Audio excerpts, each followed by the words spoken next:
రాజధాని అమరావతిని విజయవాడను అనుసంధానిస్తూ కృష్ణానదిపై తలపెట్టిన ఐకానిక్ వంతెనకు ముఖ్యమంత్రి చంద్రబాబు నేడు శంకుస్థాపన చేయనున్నారు.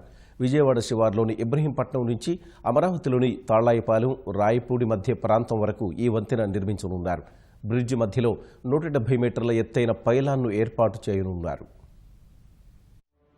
అమరావతికి తలమానికంగా నిలిచే ఐకానిక్ వంతెనకు ముఖ్యమంత్రి చంద్రబాబు ఇవాళ పునాదిరాయి వేయనున్నారు. విజయవాడ శివారులోని పవిత్ర సంగమ ప్రాంతం నుంచి అమరావతిని అనుసంధానిస్తూ 1387 కోట్ల రూపాయల వ్యయంతో కేబుల్ బ్రిడ్జిగా దీన్ని నిర్మించనున్నారు. కృష్ణానదిపై 3.2 కిలోమీటర్ల పొడవున 6 లేన్ల నిర్మాణం చేపట్టనున్నారు. దేశంలోనే అత్యంత ఎత్తైన పైలాన్ కూడా ఇక్కడే ఏర్పాటు చేయనున్నారు. ఈ పైలాన్ ఎత్తును దాదాపు 170 మీటర్లుగా నిర్ధారించారు. 125 మీటర్ల వెడల్పున రానున్న వంతెనలో 2.5 మీటర్ల ఫుట్పాత్ నిర్మిస్తారు. వంతెన కోసం నదిలో 40 నుంచి 50 మీటర్ల లోతున పైల్స్ వేయనున్నారు.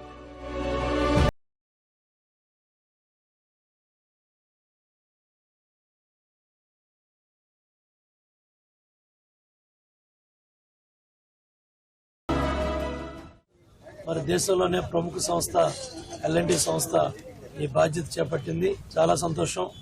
మరి సెక్రటేరియట్, అసెంబ్లీ, అటు హైకోర్టు భవనాల దగ్గరలో, ఇటు పవిత్ర సంగమం దగ్గర ఈ ఐకాన్ బ్రిడ్జ్ ఏదైతే కూచిపూడి నాట్య భంగిమలో అత్యంత ఎత్తులో ఉండే పైలాన్ 170 మీటర్లు, దగ్గర మరి 564 అడుగులు.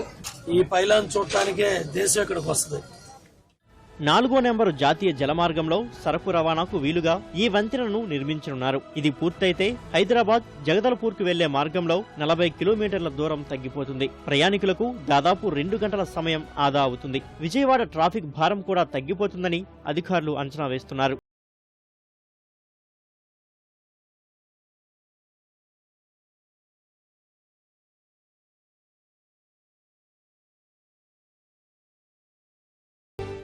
ఇబ్రహీంపట్నం సమీపంలోని రింగ్ రోడ్డు వద్ద జాతీయ రహదారికి ఈ వంతెనను అనుసంధానం చేస్తారు. 2 ఏళ్లలో వంతెన నిర్మాణం పూర్తవుతుందని అధికారులు తెలిపారు.